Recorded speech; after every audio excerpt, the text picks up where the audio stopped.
We are working on something that is the cleanest we've ever really attempted to send into space. The Perseverance mission has as its central goal astrobiology and also being the first step in Mars sample return. We're going to collect a suite of samples, about 35 samples that each weigh about 15 grams. And the reason we collect those intact samples is that we are the first mission that's part of Mars sample return, and it's our job to collect the samples intact to be brought back to Earth for further analysis. To better assess the question of, was there life previously on Mars? Inside the belly of the rover sit a number of sample tubes and an entire adaptive caching assembly that is used to help collect these samples. Extraordinarily complex robotic system. And to make it even more complicated, it has to be super clean.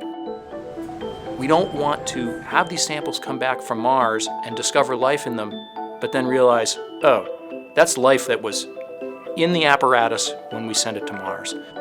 That was a big challenge for the mission because we were meeting cleanliness standards that no rover mission has ever had to meet before. The requirements that we have for this mission are extraordinarily challenging. Once we would go through machining the tube itself, getting all of our protective coatings on there, and then looking at our beautiful tubes, we found carbon contamination in places we were not expecting. So as a team, we all had to really come together and look at the entire manufacturing process, how we're handling these tubes. We had to start polishing the interior bore prior to putting on some of our protective coatings. It meant having to come up with an entirely new technique to clean all of the hardware and demonstrate that the hardware could maintain that cleanliness all the way to Mars.